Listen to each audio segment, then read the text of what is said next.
wise men. Bakit po ito minarapat na isama sa Bible? Sapagkat ito ay punong-puno ng mga karunungan na nagmumula sa ating Panginoong Diyos. Yun po mga priests and prophets, focus on religious matter.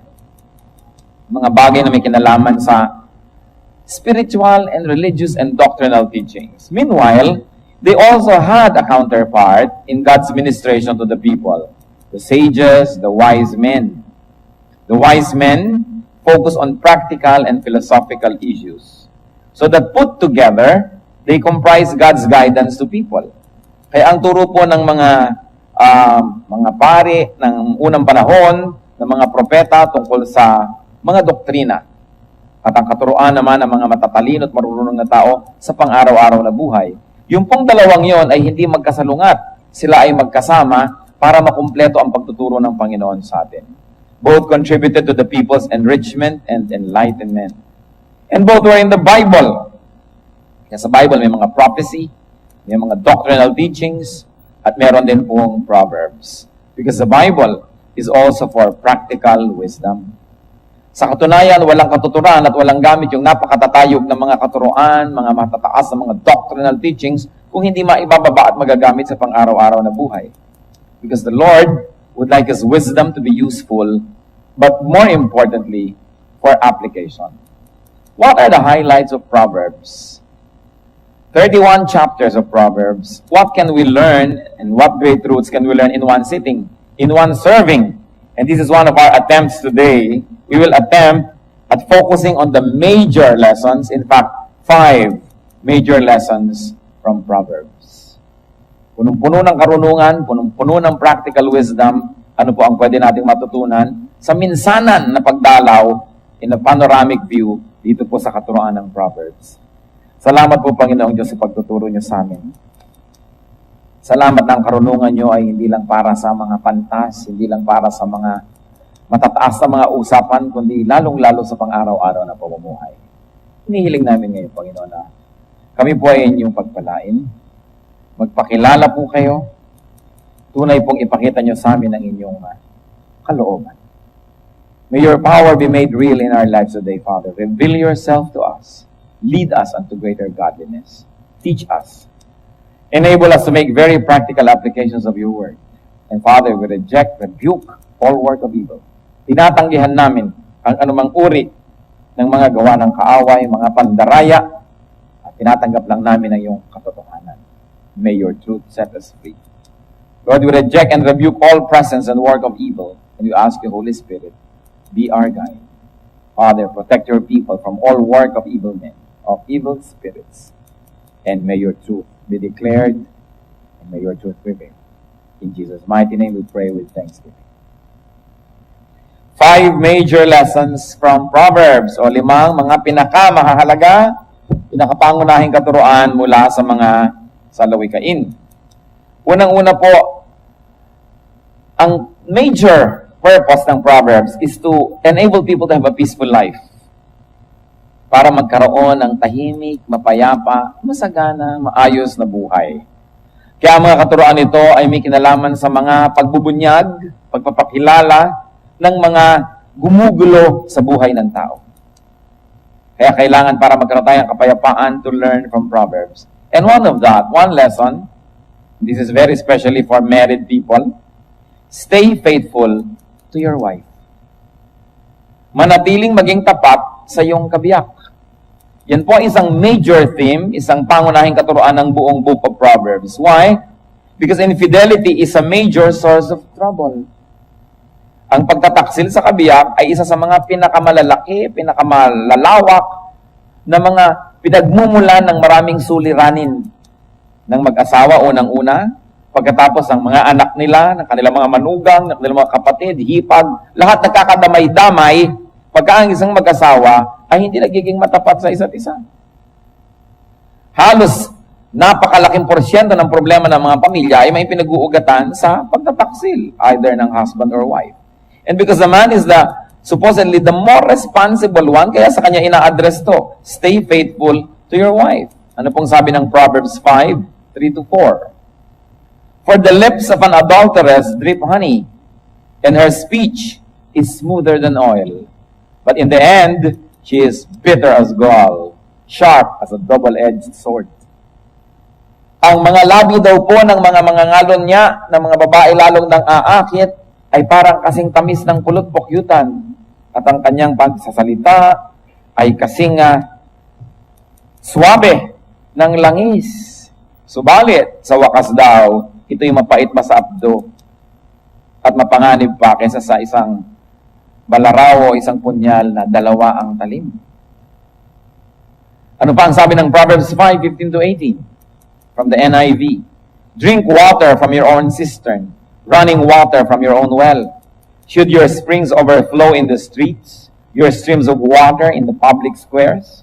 Let them be yours alone, never be shared with strangers. May your fountain be blessed, and may you rejoice in the wife of your youth. And for a more graphic and clearer reading, let's read the same verses from the contemporary English version. Proverbs 5:15-18. You should be faithful to your wife, just as you take water from your own well. And don't be like a stream from which just any woman may take a drink. Save yourself for your wife, and don't have sex with other women. Be happy with the wife you married when you were young. So, napakadali naman sigurong unawain. Sabi, kailangan lalaki maging tapat ka sa iyong asawa. Katulad ng, ikaw lang dapat ang umiigib sa sarili mong balon. Huwag kang matulad sa mga ilog na kahit sino na lang ay pwedeng makiinom. Sabi, ireserba mo ang iyong sarili para sa iyong asawa lamang at huwag kang makikiapid sa ibang mga babae. Humanap ka ng kaligayahan sa piling ng asawang pinakasalan mo nung bata ka pa. In other words, it's a very beautiful play with words also. That may you rejoice in the wife of your youth, not in the youth of your wife. In the wife of your youth. Sa babae ng iyong kabataan, hindi sa kabataan ng iyong asawa na pag tumanda na, ayaw mo na sa kanya na parang hindi ka tumatanda't siya lang. So napakalaki po ng paalala dito. At kakambal niyan, teaching, treasure your wife. Pahalagahan, ituring siyang isang kayamanan. Ano bang sabi ng Proverbs 31:10? A wife of noble character, o ito naman, noble character, hindi basta lang wife. A wife of noble character who can find, she is worth far more than rubies. Sabi po ng contemporary English version, that's always more direct, the same, Proverbs 31:10. A truly good wife is the most precious treasure a man can find. Yan ang kayamanan daw na totoo ng isang lalaki, ang isang matino, mahusay na asawa. Sa dapat pahalagahan, hindi dapat na ini-ignore, hindi pinapansin, at pagkasama mo ang nagkakaliko-liko ang iyong leeg sa paglingon sa mga higit na mas bata pa. Diba? Dahil sabi, rejoice in the wife of your youth.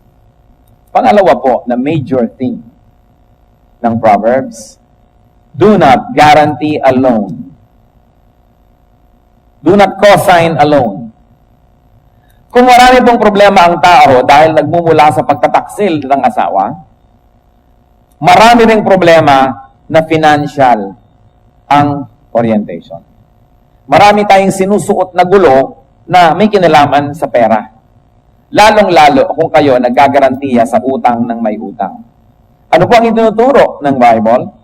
Para tayo magkaroon ng tahimik na buhay, maging tapat sa asawa. Dahil maraming problema ang nanggagaling sa pagiging hindi matapat. Para matahimik na buhay, meron pa po, huwag gagarantiya ng utang ng may utang. Never be a guarantor. Sa palagay niyo, ako lang ang may sabi, Proverbs chapter 6, verses 1-5. My son, if you have put up security for your neighbor, if you have struck hands in pledge for another, if you have been trapped by what you said, and snared by the words of your mouth, then do this, my son, to free yourself, since you have fallen into your neighbor's hands.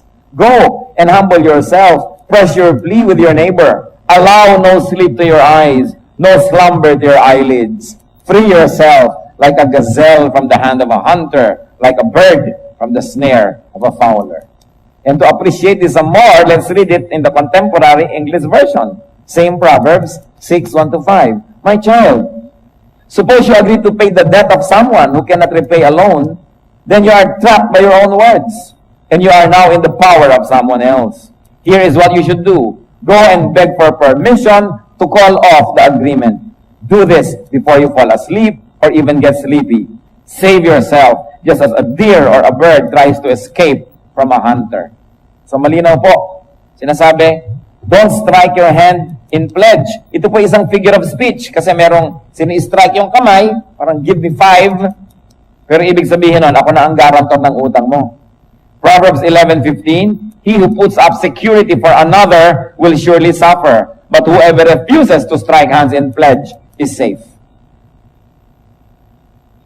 Proverbs 17:18, a man lacking in judgment strike hands in pledge and puts up security for his neighbor.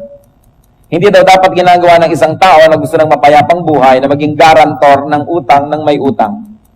Kasi, kaya nga siya hindi makautang hindi siya pagtiwalaan kaya kailangan ng garantor. Ikaw naman ngayon ito magkagaranti para sa kanya. Gaano karami na pong magkaibigan na nagkasira dahil yung isang garantor tinakbuhan. Ang nagbayad si garantor. Gaano na karami mag-asawa ang nagkagalit dahil yung isa para sa kanila naging garantor ng kung sino. Tapos ngayon ayaw magbayad ng kung sino na yun, kayo ngayon itong napapahamak.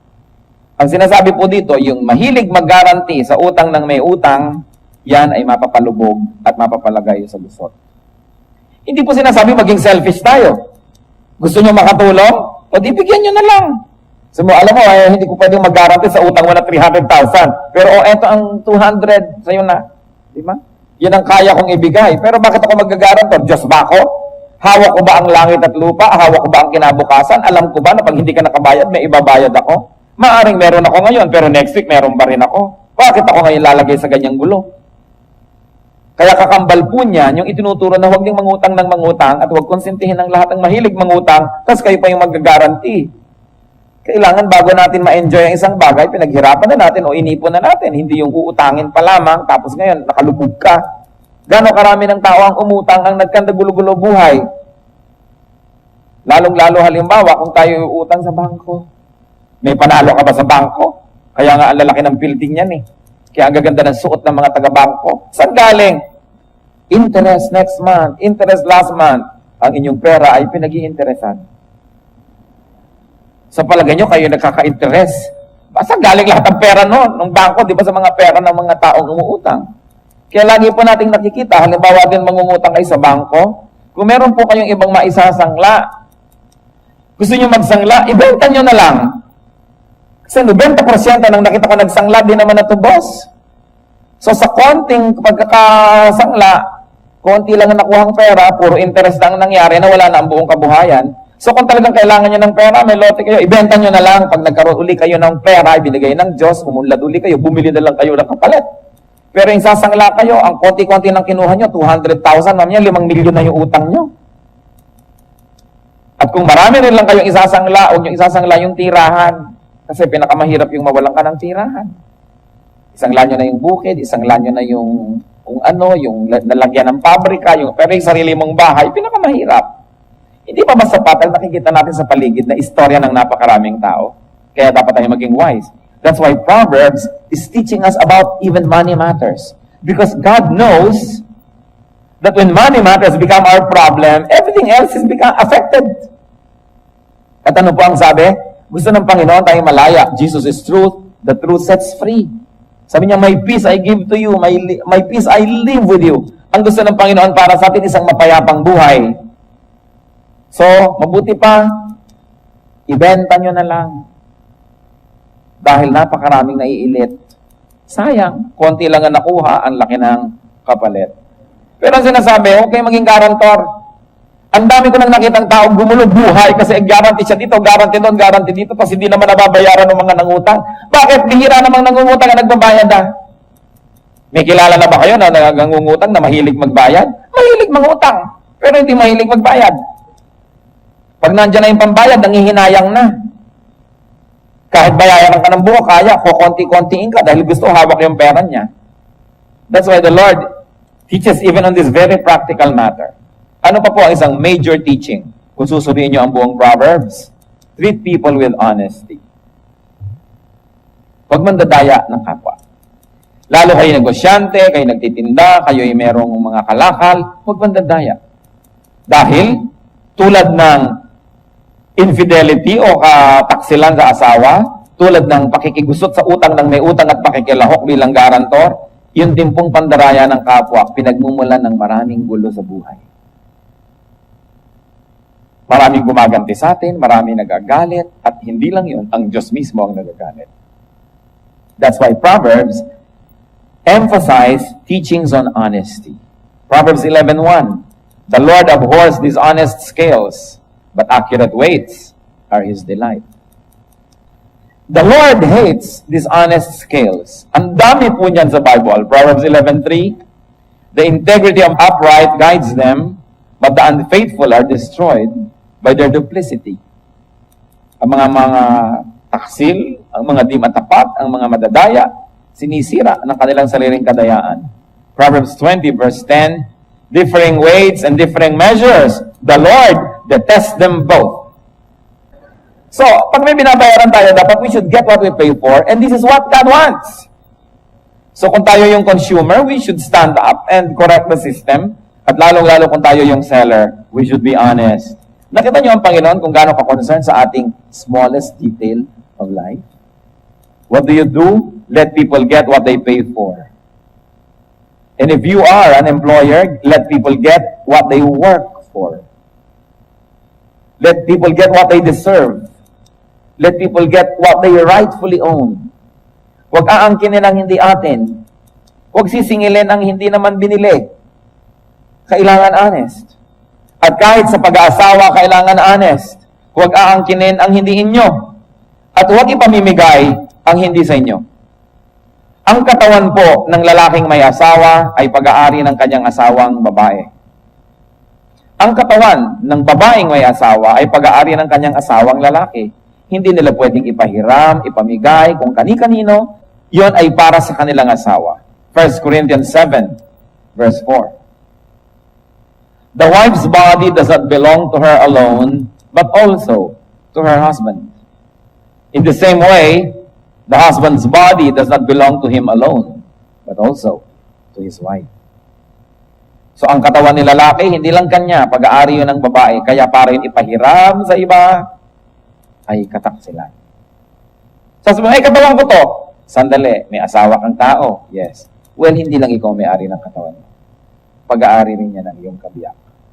Kaya napakalaki pong kasalanan, yung nagkakaroon ng marital infidelity. Kaya babae, kaya lalaki ang gumawa, pareho yun na pagtataksil. Napaka-importante, matapat. Kasi nung pinakasalan mo siya, kanya ka na eh. Bakit ngayon ipapahiram mo pa sa iba yung sarili mo? Kaya napakahalaga. At kung nangyayari naman po halimbawa, nagkulang si babae, nagkulang si lalaki, nagkasala, nagkamali, nadapa, nagtaksil, anong dapat gawin? Magkapatawaran. Patawarin ang isa't isa, iayos ang buhay. Hindi ko man nagkamali siya, magkakamali na rin ako. Nagtaksil siya, pues may lisensya na ako magtaksil din. Dahil hindi na itutuwid ang isang pagkakamali ng isa na naman pagkakamali. Yang inuutos ang Panginoon, magpatawaran.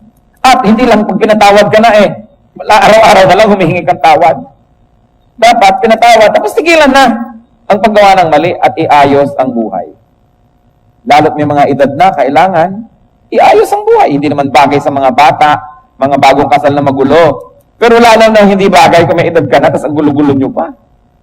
Dapat naman tayo hindi lang tumatanda, kundi may pinapagkatandaan at nakikita sa ating buhay, ang bunga ng maraming taon, maraming panahon, na natututo tayo, hindi lang sa kamalian natin, pati rin sa kamalian ng ating kapwa. Isa pa pong major theme, isang major teaching ng Proverbs, is teach your children well. Turuan ang mga bata. Children mo, children ng children mo, pamangkin mo, apo mo, ang mga bata dapat turuan. Nakikita niyo po, may common denominator ng mga dinidiscuss natin, pag pinabayaan, gulo. Halimbawa, katapatan sa asawa, pag pinabayaan yan, gulo. Pakikialam sa pangungutang ng iba, financial transaction nila, pagka yan ay ginangyari, may gulo. Ano pa po? Pagka may dayaan, may gulo. Ano pa? Pag di natin tinuruan ng mabuti ang mga bata, ang kasunod, gulo. If you do not win the children for Christ today, they can be your enemies tomorrow. If you do not teach them to respect you now, they are the first ones that will be disrespectful to you tomorrow. Tinuturoan ng mga bata, maliliit pa lang, huwag kang maramot, bigyan ng nanay, bigyan ng tatay, o may kinakain ka, hatian ng kapatid. Hindi, o sige, bata ka pa naman, kainin mo lahat. So pagtanda, nagiging makasarili, hindi marunong magbigay. Training is important.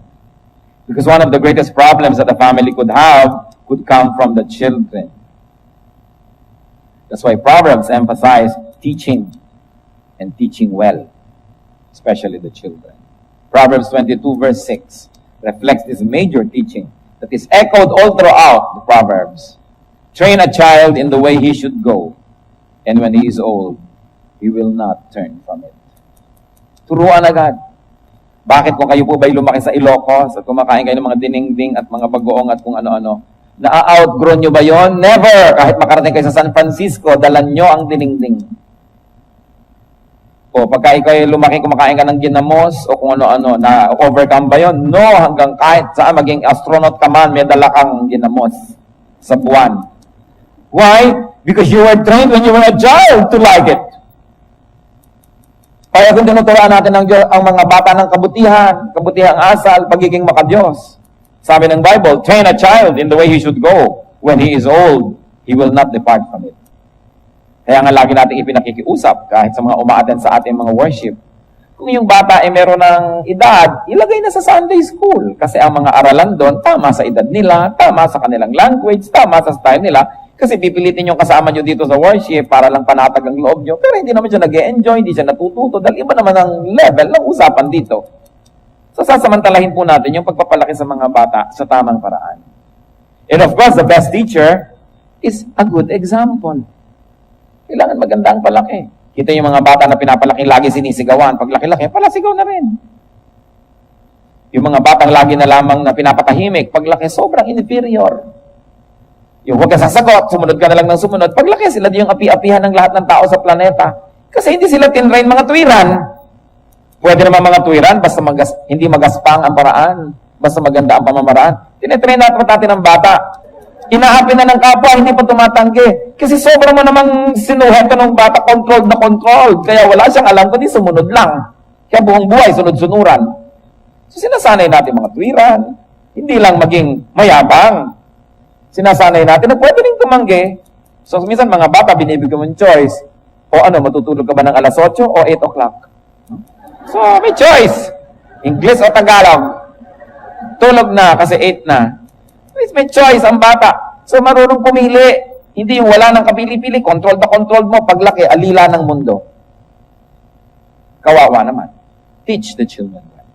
Especially in godliness. And finally, number 5. Marami sana, 50 sana ang i-discuss natin. Yung buong Proverbs kasi maraming teaching, pero pag kinuha nyo pa yung major, ito yon. Major 5. And number 5 is do not be lazy. Huwag maging patugan. Huwag maging tamad. Huwag tatamad-tamad. Bakit na naman? Dahil napakaraming problema na sinusuong ng mga tamad. Napakaraming deprivations, naghihirap ang buhay, hindi umaasenso, walang may gusto sa kanila. So, tinuturoan natin ang tao, pati ang ating sarili, not to be lazy. Pagka yung mga anak nyo, basta lang babangon, hindi marunong magligpit ng hinigan, hindi malang marunong mag-ayos ng pinagkainan, oras na nagbakasyon sa bahay ng may bahay, hindi nagugustuhan ng kapwa. Mapipintasan pati kayo. Ibang batang to? Parang ahas na lamang ito naghunos dito. Hindi malamang ligpitin yung kanyang ginamit ng mga kumot.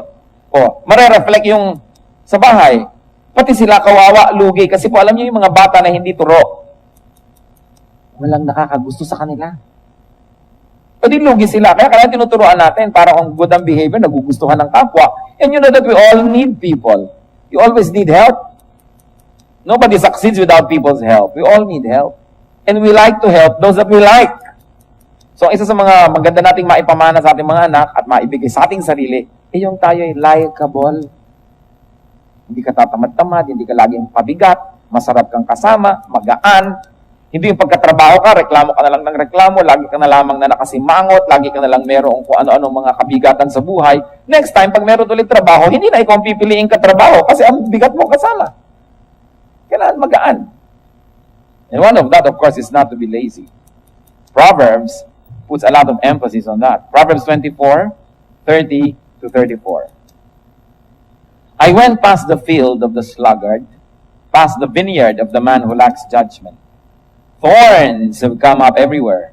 The ground was covered with weeds, and the stone wall was in ruins. I applied my heart to what I observed and learned a lesson from what I saw. Gusto pa ng 18 candles, 18 roses. Magdedebo pa. Gusto pa yung bagong damit. Nagtatrabaho naman yung magulang na tagpakanda hirap-hirap abroad, 3 buwan na ang i-advance para lang makapag-party sa hotel, si prinsesa. At fantasy ang buhay, bababa sa hagdan na parang si Cinderella. Kahit man lang 3 oras lamang.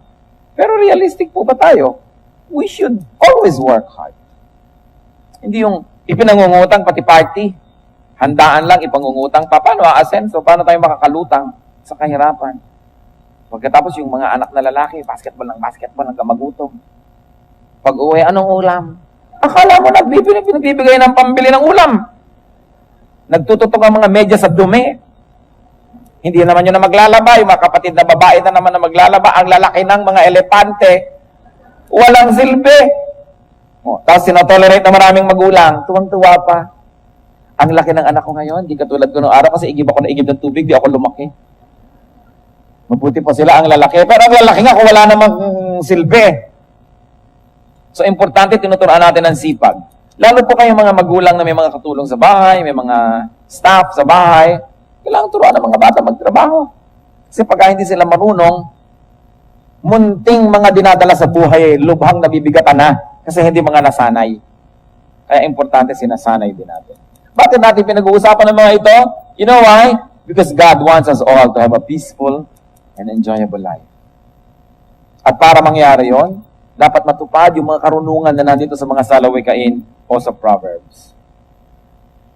Tingnan ninyo, kung meron po kayong problemang malaki sa buhay na hindi may kinalaman dito, kataksilan sa asawa, maybe kayong pinagtaksilan, kayo nagtaksil, o kayong mga kamag-anak na nadadamay sa mga kutakot-takot ng gulo, merong mga hipag na nagtatampo ng sobra doon sa mga bayaw dahil yung kanyang sariling asawa merong kulasisi. Pati yung mga bayaw at hipag pagtatampuhan na. Anong magagawa mo? Dinadala sa inang kapatid mo, eto ang yung hipag. Hindi kayo makapagpahalata pagtalikot. Sino yan? Hindi mo naman mahiyan ang harapan din, di ba? Dahil ganun tayo mga Pilipino. Magagalit na ngayon si ganito, si ganyan. Ang gulo. O ano pa? Hindi po ba maraming gulo dahil sa financial mess? Dahil sa pangungutang o sa pagpapautang ng wala sa lugar o paggagarantiya? O kaya sa ating mga dishonesty? Sa incorrect upbringing of children? At sa ating katamaran? Ano bang problema ang mag-isip natin araw-araw, liban na lang sa kalusugan, na hindi connected sa 5 bagay na ito? Yan lang 5 na yan, sugpuin natin at ayusin, magiging paraiso ng ating buhay. Kaya ay tinuturo at kaya ngayon ay ating sinusuri. Proverbs teach us well. Proverbs teach us how to avoid such problems. Kala nyo, no, wala kayong kamalay-malay na pag-uusapan natin ng 5 bagay na ito ngayon. Sabi siguro ng iba, sinabi mo ba dyan sa speaker na yan ang buhay ko? Bakit ako yata ang pinaparinggan yan? Diba? Well, kung ito po'y nangyayari sa inyo, pasalamat kayo sa Diyos. Mahal kayo ng Diyos, gusto kayong paalalahanan. Pero hindi naman tayo gagawa ng mensahe dahil lang, darating si ganon o darating si ganyan, tapos merong 2,000 extra lang sila, ikaw lang pala yung gustong patamaan. We don't do that in the pulpit. But God loves us. And if these proverbs have spoken to you, praise God, because God loves you. God wants our lives corrected. And even if it's not directly our concern, it is probably the concern of people who are close to us. People that we can influence. People that we can teach. John 10:10, ano po ang sabi ng Panginoong Diyos? The thief comes only to steal, kill, and destroy. I have come that they may have life and have it